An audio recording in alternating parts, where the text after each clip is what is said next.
Traders, how are you? With Marcello. Today we're doing the recap of what happened in the markets last week, the first recap of 2024. This week we have Elon Musk sending satellites to space for cell phone service. We apparently have aliens walking around in a Miami mall. And we also have extremely bad news about the debt in the United States. Let's go ahead and get started.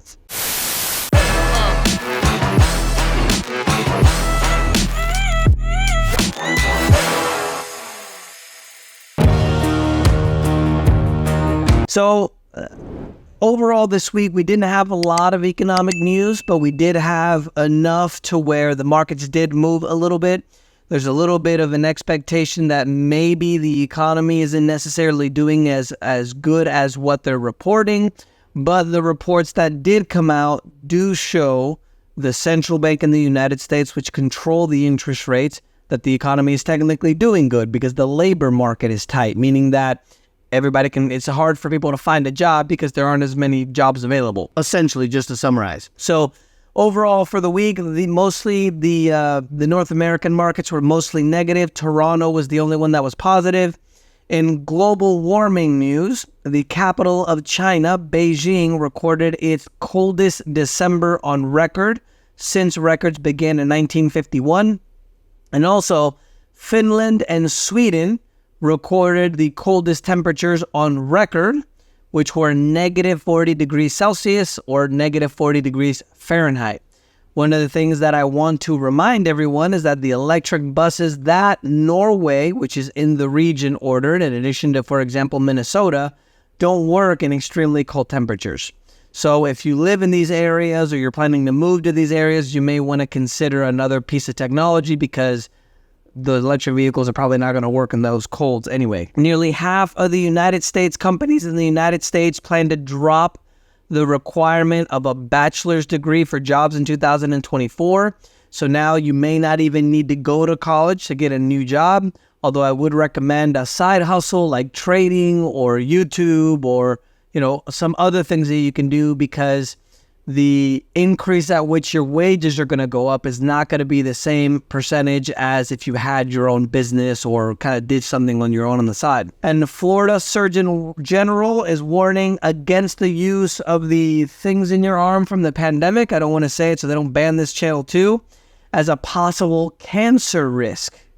Remember, last week I reported to you that the news is reporting that we're going to have a heart failure risk because of the new strains of the C ending with Ovid. Overseas market news, the European markets were mixed.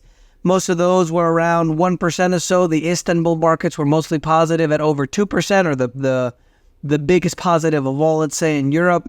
Latin American markets were mixed. The biggest winner there was the Merval in Argentina. So far, so good with the new libertarian candidate, Javier Milei. Their markets went up over 13%. Africa and the Middle East, mostly mixed.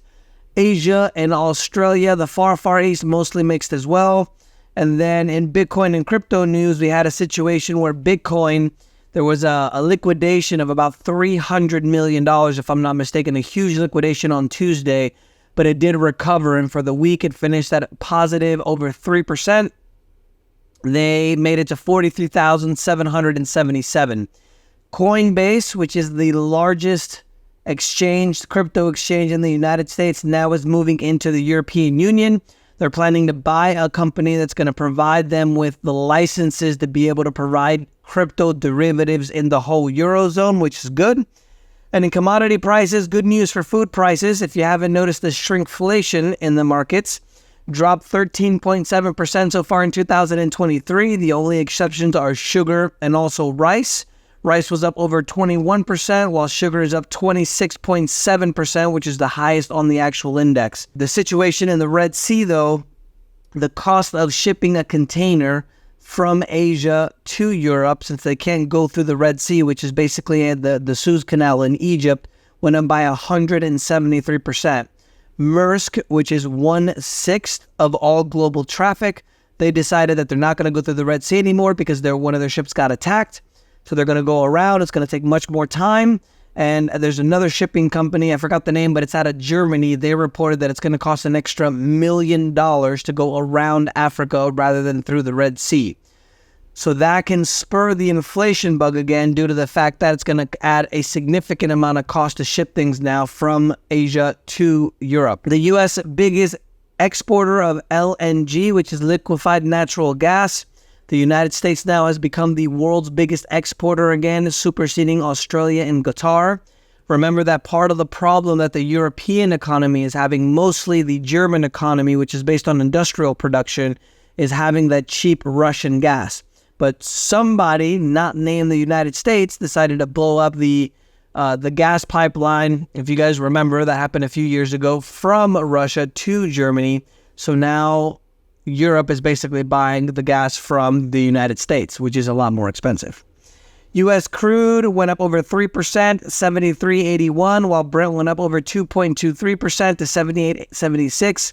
There's now a fear, and there's also a significant uncertainty about what's going to happen with the global economy due to the situation in the Red Sea. Because of that uncertainty, obviously the demand for oil is going to increase because now all of these ships that go to Europe from Asia, they're going to have to use a lot more fuel. And remember that, just to kind of put things into perspective, and as part of the reason why I do these videos, the United States is still the largest economy in the world. Number 2 is China. And then number 3, even though the European Union isn't a country as a whole, the Euro bloc is considered the 3rd largest economy in the world. So we have the 2nd largest economy in the world in China, and others like Japan, which is the 4th largest, shipping things from Asia to Europe, which is the 3rd largest economy in the world. So we have the 2nd largest, 4th largest, among others, shipping things to this 3rd largest in the world. And those costs are going to significantly increase, which is a lot of people are asking now about the situation with inflation, which could possibly go up significantly. Copper prices are set to explode, according to a few analysts. Right now, it's about 8,500 and change per ton.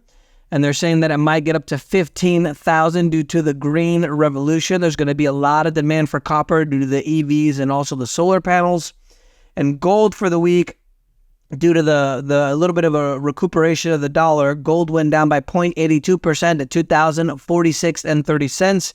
While my favorite market, if you guys have been following me here for a while, silver went down by 2.66% to $23.26. Really, really bad news about the debt. The debt now in the United States has reached $34 trillion.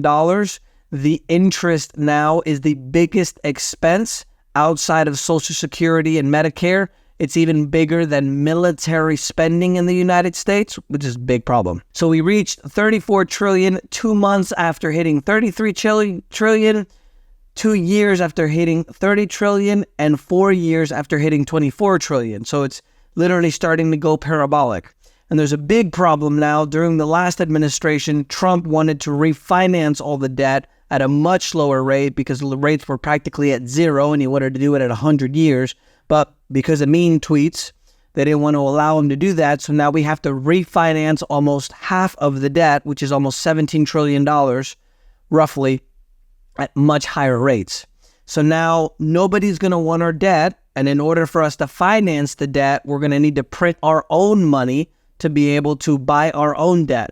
On top of that, most other countries around the world don't want to use U.S. dollars anymore because of the precarious situation of the United States. So now the majority of the U.S. dollars that have been printed in history are overseas. So as those dollars come back home and we monetize our own debt, essentially we print it to buy our own debt. Imagine you having a printer and then literally just taking that and then rebuying your own debt and refinancing it. Inflation is coming, so hope you're prepared. Bankrupt United States catapulted 18% in 2003 because of the high interest rates, and the debt obligation of the debt per person in the United States, over $100,000 per person, and per taxpayer, $264,000 per taxpayer. Now, Biden administration has tried to blame the Trump administration due to the tax cuts, but one of the things that he fails to mention is that he added $6 trillion in debt, which is the biggest problem of all. Eurozone inflation jumped before the forecast last month. They're now at 2.9%. The things that contributed to that most of all was the food, alcohol, and tobacco. And the GBP, the British gold, the pound sterling, I should say, from England, reached a high in 2013 against the dollar. This is about 16 months after hitting a record low against the dollar as well. And Turkey's not doing very well with their inflation. They're at 64.8% annual inflation.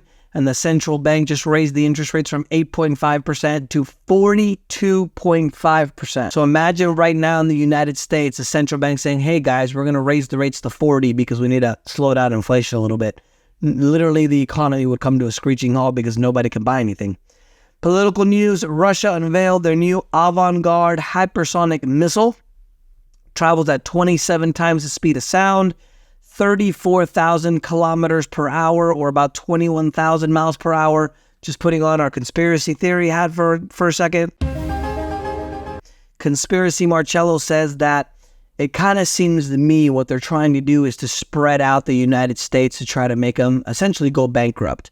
We have the Russia-Ukrainian war, now the Israel-Gaza war, now the situation in the Red Sea where the United States is literally launching $1 million missiles to hit $10,000, $50,000 missiles and drones. We have an escalating situation in Venezuela and Guyana, which is in South America. Essentially, Venezuela is trying to annex half of their territory to take over their oil fields. And then we have Taiwan, which China said in their yearly address that get ready for some trouble.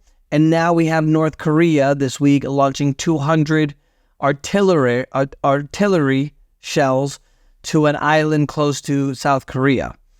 So it looks like everything is starting to escalate, and I think they're trying to plan it on purpose because essentially what they're trying to do, in my opinion, is just spread out the U.S. where eventually we just can't afford it anymore, and then it's going to collapse, and they're going to kind of move in and control the areas that aren't as strategic to us anymore. Not bueno. Taiwan's election next week poses a challenge to the United States. It doesn't matter essentially whether the ruling party wins or the opposition wins. But there's a situation now where it doesn't matter who wins. Remember that China still considers Taiwan part of China, while Taiwan, currently an independent nation, says that they're not part of China and they're independent. And the U.S. Supreme Court has agreed to take up the Trump case about whether or not Trump can be disqualified from appearing in Colorado's ballot due to the supposed actions surrounding January 6th on the Capitol attack. One of the things that I always try to do these videos apolitically, right? I just not choose the right or the left. They're both corrupt at the end of the day. But I think we've entered into banana republic territory when you try to say that somebody did something like the insurrection of Trump when they haven't been found guilty in a court of law. And part of our judicial system essentially says that you're innocent until proven guilty. And as far as I can see, whether you hate him and you say that he's guilty or whether you love him and you say he's not, at the end of the day, there's no judge or court that says that he's been guilty of doing that.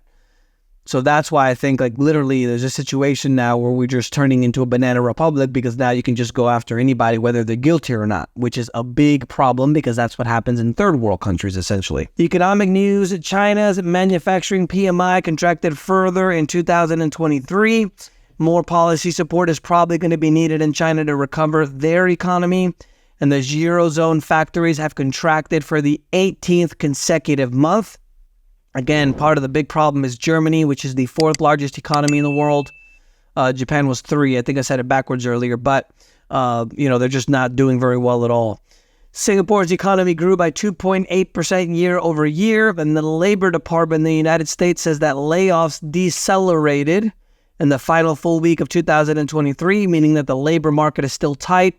And initial jobless claims, or people requesting unemployment benefits for the first time, went down by 18,000 with the week ending December 30th. So these are the numbers that I told you that the central bank in the United States might look at to say, oh, well, the economy seems to be doing pretty well. And they might keep the raises higher for longer, which is not going to be good for you and I. And I didn't touch on this yet, but I don't know if you guys saw what happened in Miami. If you guys remember a few months ago, we had the video of those aliens or those beings or something in the backyard of somebody's house in Las Vegas. There was a situation in Miami this week where there was, something like 300 cop cars and a helicopter and all this stuff. And the official report said that it was 4 teenagers that were causing some problems. But some other people were saying that there were these beings, 8 feet, 10 foot tall, gray beings that were walking through the mall. So it kind of seems like this stuff is starting to escalate as well, which I think is pretty weird, if it's true. Corporate news. Tesla topped Norway's car sales for the third consecutive year in 2023, leading the rivals by even more now. 5 out of every 6 cars in Norway is actually an electric EV vehicle, and 82.4% of all new vehicles sold in 2023 were electric. Now, hopefully it doesn't get too cold in Norway, because remember that those electric buses didn't work in the extreme cold in Minnesota and Norway. So hopefully that doesn't happen, because everybody's car isn't going to work, essentially. Walgreens went down by over 5% their shares due to the fact that Walgreens decided to cut their dividend down to 25 cents from 48 cents. So it's more than a 50% cut. What they want to do is shore up their cash flow, which means that they're not doing very well. And Rivian, which is the electric vehicle maker, they mostly make pickup trucks and also SUVs. They went down nearly 9% after they didn't meet the estimates of what they were going to deliver. They actually delivered just a touch under 14,000 vehicles, but now they have a bit of competition with the Cybertruck coming out. And if you didn't see in Miami Design Week, Pharrell, which is from the Neptunes, or the producer that helped Jay-Z and things like that, he was driving around a Cybertruck, so it looks like it's becoming fashionable.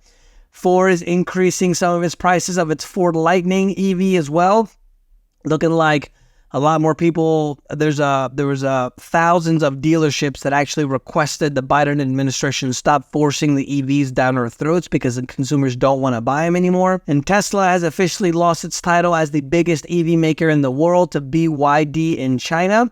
They officially sell more EV cars in total than Tesla, even though most of their market is just China. Model Y became the best-selling electric vehicle in Australia in 2023. And Starlink also, which also is from Elon Musk, just sent up 6 satellites, which are going to be used for cell phone service, direct satellite to cell phone service for rural areas. One of the things that Elon Musk said is that it's not good for urban areas because it can't really compete, but it's great for rural areas that don't have as much coverage. Texas-based Southwestern Energy and Oklahoma-based Chesapeake Energy are going to get very close to a merger to create the $17 billion and soon-to-be #1 U.S. natural gas producer in the United States. And last but not least, in the international events, 7.6 earthquake in Japan.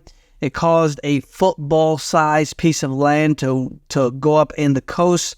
And I think that this is going to start to escalate, and I'm going to predict this. I think we're going to have a big earthquake in California probably this year, next year. Hopefully I'm wrong, but it seems like things are starting to escalate on that front as well. That's the news for this week, guys. Let me know if you guys have any questions. Don't forget to subscribe, and remember, the preppers were right.